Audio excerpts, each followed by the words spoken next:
Welcome to quick study material. Good morning आप सभी लोगों को। आज है 14 फरवरी और 14 फरवरी से रिलेटेड जितने भी आपके इंपॉर्टेंट क्वेश्चंस होंगे हम उन सभी क्वेश्चंस को यहाँ पर डिस्कस करेंगे। साथ ही टाइमिंग हमारा क्लास का बहुत कम रखेंगे ताकि कम समय में ज़्यादा से ज़्यादा चीज़ों को हम यहाँ पर देख पाएँ, ठीक है। और एक और चीज़ कि आपके जो कमेंट्स आते हैं उन सभी कमेंट्स को मैं पढ़ता हूँ, है ना। तो आप बिल्कुल भी जो भी क्वेश्चन मैं आपसे पूछा करूँ आप उसका आंसर जरूर दिया कीजिए, ठीक है।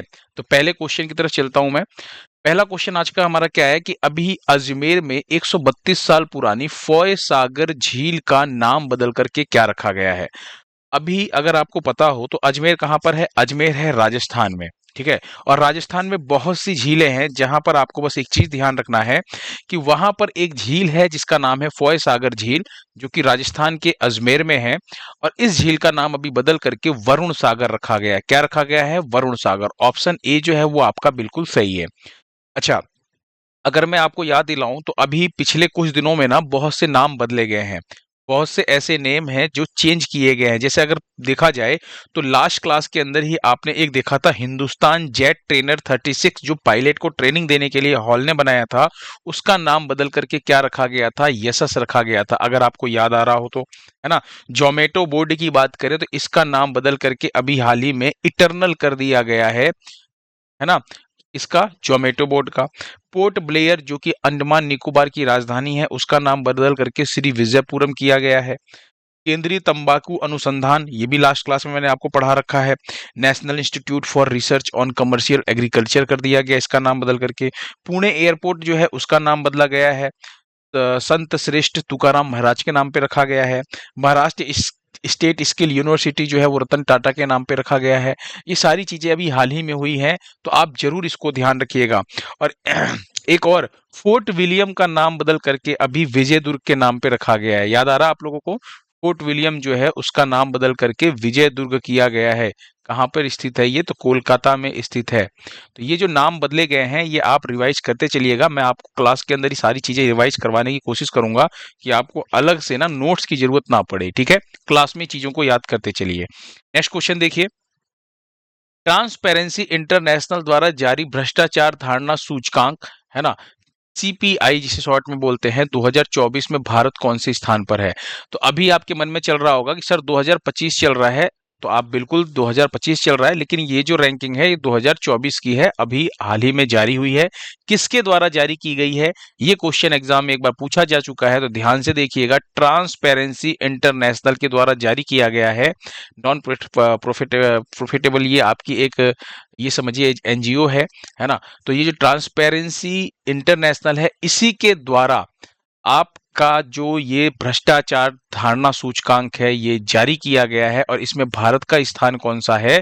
तो 96 नंबर पे है, 96 नंबर पे है इंडिया। टोटल कितने देश हैं? तो आपको ध्यान रखना है, टोटल हैं 180 देश, ठीक है। और इसमें सबसे लास्ट नंबर किसका है? तो वो है, आपको ध्यान रखना है, सबसे 80 यानी 180 देश इसके अंदर शामिल है। सबसे लास्ट नाम है, आपको ध्यान रखना किसका? सूडान का।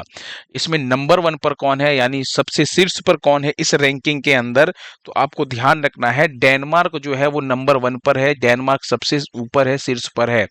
अब इस रैंकिंग के बारे में समझिए कि ये रैंकिंग क्या है। दरअसल इसके अंदर होता क्या है ना कि 0 से लेकर के 100 तक की ना स्कोर होता है, ठीक है। अब जो 0 का स्कोर होता है इसका मतलब कि यहां पर मैक्सिमम भ्रष्टाचार है। यानी जिसका स्कोर, देखिए जिसका स्कोर जितना कम है, आप ये समझ लीजिए ना, 100 में से किसी को अगर 10 नंबर मिला है तो वो पढ़ने में कमजोर है। 100 में से किसी को 100 नंबर मिला है या 90 नंबर मिला है तो वो पढ़ने में क्या है? ज्यादा अच्छा है। तो समझिए यहाँ पे कि अगर 0 किसी को स्कोर है तो उस वहां पर जो भ्रष्टाचार का स्तर है वो बहुत ही मैक्सिमम है, यानी उच्च स्तर है भ्रष्टाचार का, यहाँ ज्यादा भ्रष्टाचार है।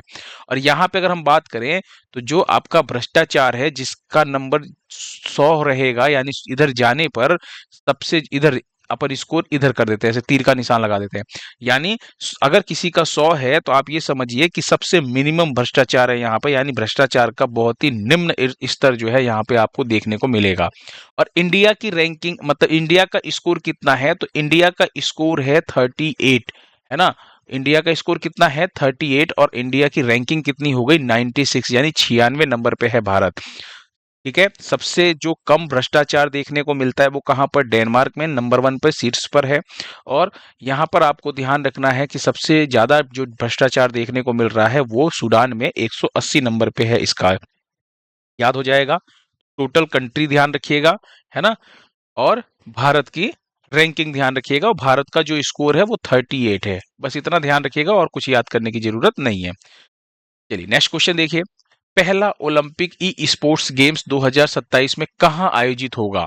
देखिए, कोई भी चीज पहली बार अगर आयोजित हो रही है तो वो अपने आप में बहुत इंपॉर्टेंट होता है। यहाँ पर एक चीज समझिएगा, जैसे ओलंपिक के गेम्स होते हैं ना, वैसे ही क्या होता है कि अभी एक नया गेम शुरू किया जा रहा है ओलंपिक का, और वो है ई स्पोर्ट्स गेम्स। देखिए, किसी भी चीज के सामने अगर ई लग जाए तो आपका मतलब साफ होना चाहिए कि इलेक्ट्रॉनिक हो गया। जैसे मेल, पत्र लिख के पहले हाथ से भेजते थे, ईमेल आया, तो ईमेल का मतलब क्या हो गया, इलेक्ट्रॉनिक माध्यम से पत्र हम भेज रहे हैं। वैसे ही अभी आपने देखा, जैसे अब ओलंपिक में क्या होता है कि कबड्डी खेल रहे हैं या फिर बैडमिंटन खेल रहे हैं, कोई भी खेल होता है तो उसको बड़े लेवल पे अगर देखा जाए कंपटीशन हो तो ओलंपिक हो जाता है। तो वैसे ई स्पोर्ट्स का मतलब यह है कि ऐसे गेम्स जो इलेक्ट्रॉनिक माध्यम से खेले जाएं, यानी जैसे कंप्यूटर से कोई गेम खेला जाए। तो अब यहाँ पे ना उनका भी क्या होने वाला, ओलंपिक होने वाला। जैसे आपने देखा ना फ्री फायर, और अलग अलग गेम्स आपने देखे होंगे, कार रेसिंग की गेम्स है। तो ऐसे ही समझ लीजिए कि अब जो कंप्यूटर वाले गेम्स है ना, जो इलेक्ट्रॉनिक माध्यम से खेले जाते हैं, असली में कार रेसिंग नहीं करनी है, अब कंप्यूटर के स्क्रीन पे कार रेसिंग होगी। असली में तो कार रेसिंग वाला गेम अलग है ना। असली में तो मतलब जो भी गेम्स है वो अलग है। यहाँ पर जो इलेक्ट्रॉनिक माध्यम से, यानी जो वीडियो गेम होता है, आप वो समझ लीजिए, उसका टूर्नामेंट होने वाला है। तो पहला ओलंपिक ई स्पोर्ट्स गेम्स कब होगा, ये 2027 में आयोजित किया जाएगा। कहां पर, तो सऊदी अरब, आपको ध्यान रखना है, वहां पर रियाद जो है उस जगह पर होने वाला है। रियाद सऊदी अरब में होगा। यहाँ पे मैं लिख दे रहा हूं सऊदी अरब, ताकि आपको कोई भी दिक्कत ना हो, क्योंकि कई बार देश का नाम भी आपसे पूछ देगा तो आप कंफ्यूज मत होइएगा। ठीक है। बात करें अगर यहाँ पे, तो इसका आयोजन कौन करने वाला है, तो देखिए, ओलंपिक के जो भी गेम्स होते हैं, चाहे विंटर ओलंपिक हो, चाहे समर ओलंपिक हो, चाहे यूथ ओलंपिक हो, इनका आयोजन किसके द्वारा किया जाता है, आईओसी के द्वारा किया जाता है, यानी इंटरनेशनल ओलंपिक कमेटी के द्वारा किया जाता है। इसकी स्थापना 1894 में होती है। इसका मुख्यालय स्विट्जरलैंड के लुसाने में है। और इसी के द्वारा इस ओलंपिक ई स्पोर्ट्स गेम्स 2025 जो है ना, इसकी शुरुआत की जाएगी। कब होगा, तो 2027 में इसका आयोजन होगा। ठीक है, अभी अनाउंस किया गया है 2025 में। ठीक है। नेक्स्ट क्वेश्चन देखिए। इंदौर में आयोजित भारतीय स्नूकर चैंपियनशिप 2025 का खिताब किसने जीता है। तो पहली बात, ये जो चैंपियनशिप आयोजित हुआ है कहाँ पर, इंदौर में हुआ है। भारतीय स्नूकर चैंपियनशिप, तो ये जो चैंपियनशिप होता है, आप ये समझिए कि इस चैंपियनशिप को जो जीतेगा वही ना एशिया लेवल पे, यानी एशियाई, और वर्ल्ड लेवल पे, यानी विश्व के अंदर जो टूर्नामेंट होने वाले हैं स्नूकर या बिलियर्ड्स के, उसके अंदर वो क्वालिफाई करेगा। ठीक है, जो इसको जीतेगा। तो यहाँ पर एक नाम आपको ध्यान रखना, पंकज आडवाणी का। ये बहुत ही पॉपुलर नाम है, क्योंकि ये जो नाम है ना, विश्व में सबसे ज्यादा खिताब अगर स्नूकर की बात करें, किसने जीता है, रिकॉर्ड किसने बनाया है, तो पंकज आडवाणी ने बनाया है। ब्रिजेश दमानी को हराया इन्होंने, है ना, और ये खिताब अपने नाम किया। और एशियाई स्नूकर चैंपियनशिप जो है, ठीक है, यानी आप कह सकते हैं कि एशियाई स्नूकर चैंपियनशिप को क्वालिफाई भी इन्होंने कर लिया है। बात करें तो इनके नाम पे वर्ल्ड रिकॉर्ड है, ध्यान रखिएगा। अभी 36वां इनका राष्ट्रीय टूर्नामेंट है, और विश्व में भी सबसे ज्यादा टूर्नामेंट इन्होंने ही जीते हैं।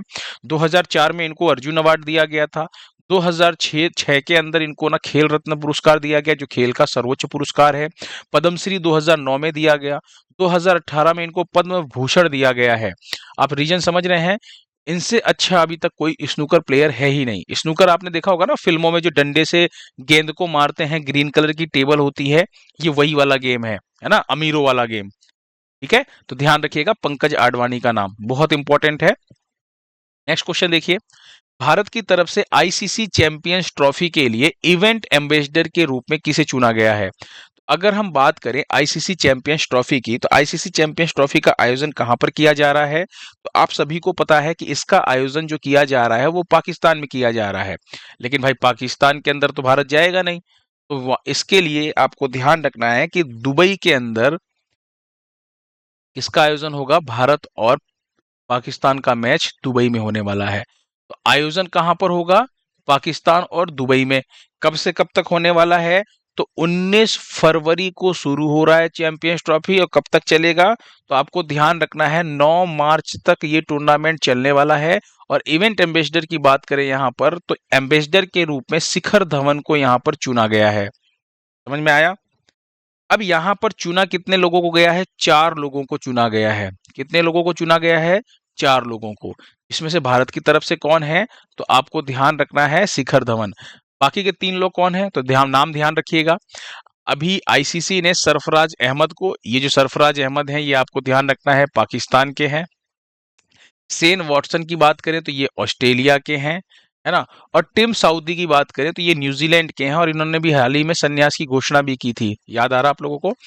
तो इसको आपको ध्यान रखना है। ये 3 और नाम आपको ध्यान रखने हैं। इनको भी एम्बेसडर के रूप में नामित किया गया है। तो कुल 4 लोगों को नामित किया गया है ना। और जिसमें से एक तो शिखर धवन है, बाकी 3 नाम ये हैं। शिखर धवन का नाम थोड़ा इंपॉर्टेंट ज्यादा है क्योंकि भारतीय है ना, तो ये ज्यादा इंपॉर्टेंट है। बाकी उन तीनों का भी नाम आपको याद रखना है। नेक्स्ट क्वेश्चन देखिए, हाल ही में मित्रा डिजिटल प्लेटफॉर्म किसने लॉन्च किया है? मित्रा मित्रा डिजिटल प्लेटफॉर्म जो है इसको लॉन्च किया है सेबी ने। किसने लॉन्च किया है? सेबी ने। Security exchange board of India इसकी फुल फॉर्म होती है। अगर हम बात करें सेबी की स्थापना की, तो 1988 में इसकी स्थापना होती है, लेकिन इसको जो दर्जा मिलता है, आप ये समझिए कि इसको जो मान्यता दिया जाता है वो 1992 में मिलता है ना। और अगर हम बात करें कि इसकी जो मुख्यालय है, इसका जो हेडक्वार्टर है वो कहाँ पर है, तो मुंबई के अंदर क्या है, इसका मुख्यालय है। और अभी जो अध्यक्ष है वो कौन है? माधवीपुरी बुच। बहुत इंपॉर्टेंट नाम है, आपको ध्यान रखना है, ठीक है। उद्देश्य क्या है इस प्लेटफॉर्म का? तो निवेशकों के निष्क्रिय या दावा न किए गए म्यूचुअल फंड फोलियो का पता लगाना और उन्हें पुनः प्राप्त करने में मदद करना, ये इसका उद्देश्य है, ठीक है। कोई भी चीज होती है, जिससे मान लीजिए बैंक में ही आपने कहीं खाता खुलवा दिया, भूल गए, पुराना कोई खाता हो, बहुत पुराना, जो आप यूज ना कर रहे हो, उसके अंदर कोई पैसा पड़ा हुआ है, तो वैसे ही क्या होता है शेयर मार्केट के अंदर भी ना, जैसे म्यूचुअल फंड्स होते हैं जो आप इन्वेस्टमेंट करते हैं, तो आपने कभी कोई इन्वेस्टमेंट किया हो, आपको याद ना आ रहा हो, भूल गए हो, तो आप उसका पता लगा सकते हैं इसके माध्यम से, है ना। और कोई खाता ऐसा है जो आपका निष्क्रिय हो गया है, तो आप वहां से अपना वापस उसे प्राप्त कर सकते हैं। इसकी फुल फॉर्म ध्यान रखिएगा, मित्रा की फुल फॉर्म क्या है? Mutual fund investment tracing and retrieval assistant. क्या है? एम से क्या हो जाएगा? म्यूचुअल फंड, है ना, investment tracing and retrieval assistants, इसकी फुल फॉर्म है। फुल फॉर्म जरूर याद रखिएगा, एग्जाम में ना ऐसी कोई भी चीज आती है फुल फॉर्म पूछ ली जाती है। नेक्स्ट क्वेश्चन देखिए, विश्व सरकार शिखर सम्मेलन, इसी को कहा जाता है वर्ल्ड गवर्नमेंट समिट, जो हर साल कहां पर आयोजित किया जाता है? दुबई में। कहां पर? हमेशा दुबई में आयोजित किया जाता है। और इसका आयोजन अभी कहां पर हुआ है? दुबई में हुआ है। कौन सा संस्करण है? तो ध्यान रखिएगा 12वां संस्करण है इस बार। 10 से लेकर के 23 फरवरी तक आयोजन किया गया है। और थीम जरूर ध्यान रखिएगा, इस बार की थीम क्या है? थीम छोटी है इसलिए इंपॉर्टेंट होने वाला है, शेपिंग फ्यूचर गवर्नमेंट्स। यानी हिंदी में अगर हम बात करें तो इसका मतलब क्या हो जाएगा? शेपिंग फ्यूचर गवर्नमेंट्स का भविष्य की सरकारों को आकार देना। 2013 में इसकी शुरुआत होती है और अभी 2025 में 12वां संस्करण है। दुबई में इसका आयोजन किया गया है। इसे वर्ल्ड गवर्नमेंट समिट के नाम से जाना जाता है। कई बार हिंदी में भी वर्ल्ड गवर्नमेंट समिट ही लिखा हुआ आ जाएगा, तो कंफ्यूज नहीं होना है आपको। और भारत की तरफ से कौन है? तो भूपेंद्र यादव का नाम आपको ध्यान रखना है, ठीक है। नेक्स्ट क्वेश्चन देखिए, वैश्विक एआई शिखर सम्मेलन, वैश्विक एआई शिखर सम्मेलन यानी कि ग्लोबल एआई समिट की बात कर रहे हैं। इसके चौथे संस्करण की मेजबानी जो है वो कौन करेगा? तो यहां पर आपको ध्यान रखना है, चौथे संस्करण की मेजबानी भारत करेगा। ऑप्शन डी आपका बिल्कुल सही है। अभी अगर आपको याद आ रहा हो तो फ्रांस के पेरिस में तीसरा संस्करण आयोजित हुआ है। फ्रांस के पेरिस में अभी हाल ही में तीसरा संस्करण आयोजित हुआ है, जिसकी सह अध्यक्षता किसने की थी? प्रधानमंत्री मोदी जी ने की थी सह अध्यक्षता। याद आया? अब आप लोगों को पढ़ा चुका हूं मैं ये, ठीक है। तो अब आपको याद आ गया होगा। तो इसका पहला जो संस्करण है वो कहां पर? यूके में हुआ था। दूसरा संस्करण कहां पे हुआ था? साउथ कोरिया में। तीसरा अभी फ्रांस के अंदर हुआ है, पेरिस में, और इसकी सह अध्यक्षता प्रधानमंत्री मोदी ने की है। और यहीं पर अब आपको ध्यान रखना है कि अब जो चौथा संस्करण होगा वो इंडिया करने वाला है। तो चौथे संस्करण की मेजबानी कौन करेगा? तो भारत करेगा। ये इंपॉर्टेंट रहने वाला है। ठीक है, इसकी बात कर रहे हैं वैश्विक एआई शिखर सम्मेलन, या फिर आप कह सकते हैं ग्लोबल एआई समिट। ठीक है, नेक्स्ट क्वेश्चन देखिए, तीसरा, भारत ऊर्जा सप्ताह 2025 कहाँ आयोजित हुआ है? देखिए, जब ये अनाउंसमेंट हुआ था ना, तब भी मैंने आपको ये चीज पढ़ाई थी, है ना। तब ये अनाउंसमेंट ये हुआ था कि कब से कब तक मतलब इसका आयोजन किया जाना है। तो आपको क्या ध्यान रखना है, 11 से 14 फरवरी तक क्या मनाया जाएगा? भारत ऊर्जा सप्ताह, या फिर इंडिया एनर्जी वीक। यहां पर देखिए, इंडिया एनर्जी वीक, है ना, 11 से 14 फरवरी, यशोभूमि द्वारका न्यू दिल्ली। कहां पर? नई दिल्ली में। आपको ध्यान रखना है, ऑप्शन सी बिल्कुल सही है। और अभी ये जो आयोजित हुआ था, तो इसका उद्घाटन किसने किया है? तो आपको ध्यान रखना है, प्रधानमंत्री नरेंद्र मोदी ने उद्घाटन किया है। तो आपसे क्या क्या एग्जाम में पूछा जा सकता है? पहला तो ये कि इसका संस्करण कौन सा है, तीसरा संस्करण है। दूसरी चीज आपको ध्यान रखनी है, कहां पर? तो नई दिल्ली में आयोजित हो रहा है। कब से कब तक ये ऊर्जा सप्ताह मनाया जाएगा? तो ये जो वीक मनाया जाएगा 11 से 14 फरवरी तक मनाया जाएगा। और वहीं पे आपको ध्यान रखना है कि उद्घाटन किसने किया है? नरेंद्र मोदी ने।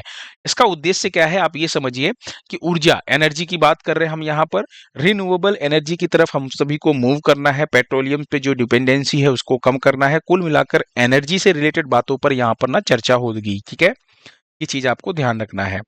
पहला एडिशन आपको ध्यान रखना है बेंगलुरु में हुआ था, है ना। दूसरा एडिशन जो है वो गोवा में हुआ था, और अब तीसरा संस्करण जो है वो कहाँ पर? दिल्ली में हो रहा है। याद हो जाएगा।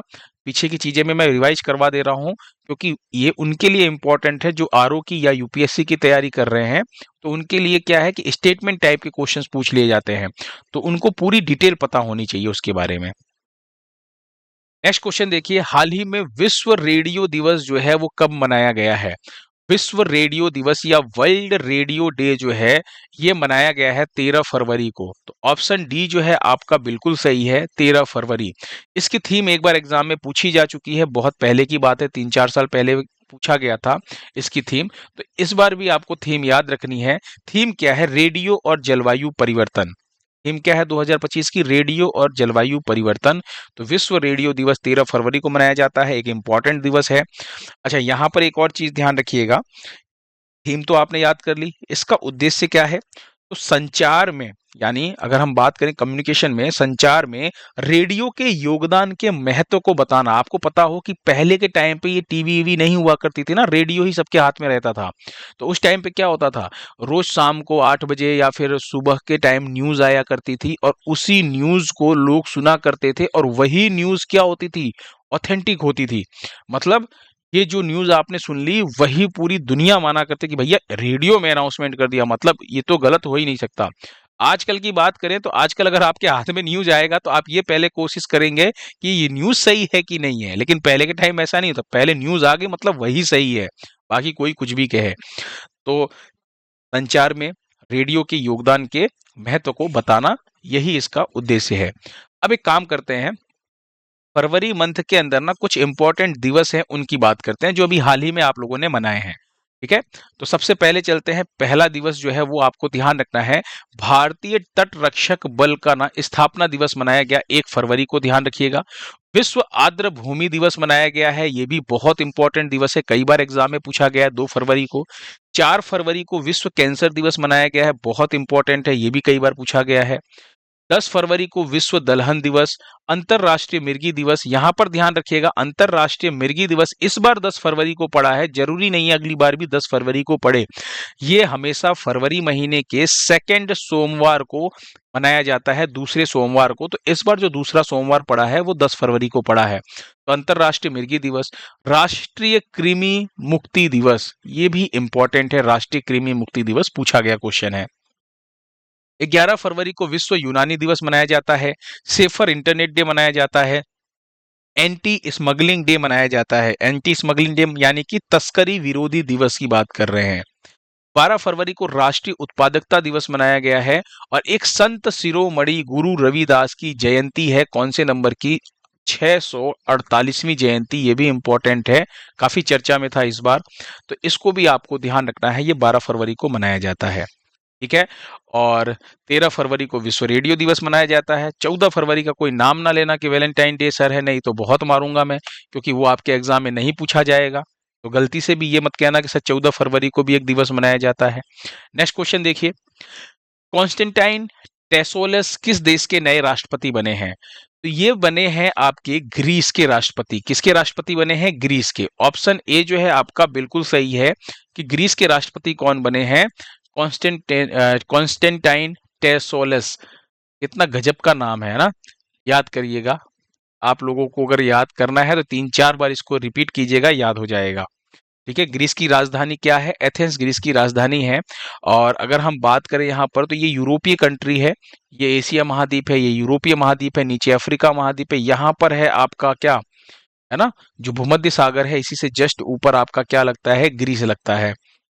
अच्छा, अभी कुछ हाल ही में जो राष्ट्राध्यक्ष नियुक्त हुए हैं, चाहे वो प्रधानमंत्री हों या राष्ट्रपति हों, उनको एक बार रिवाइज करते हैं जो आपने अभी पढ़ा है पिछले कुछ दिनों में।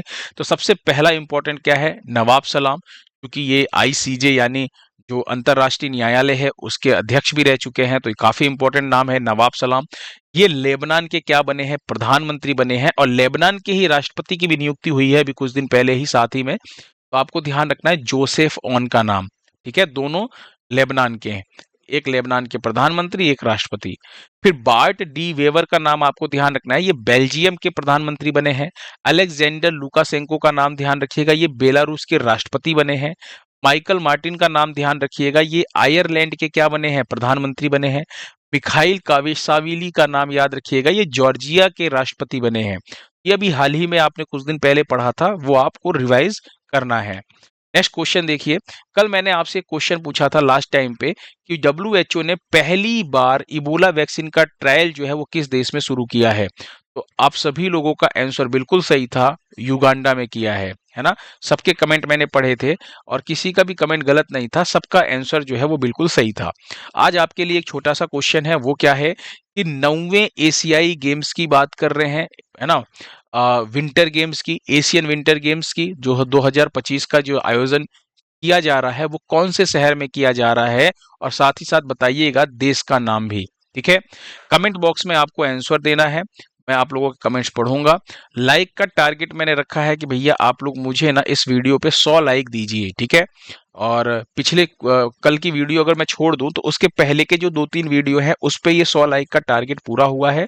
मैं चाहता हूं कि मेरे हर वीडियो पे कम से कम 100 लाइक तो आ ही जाएं। ठीक है, क्योंकि इससे क्या होगा, मुझे ना बहुत ज्यादा मोटिवेशन मिलता है। Thank you so much.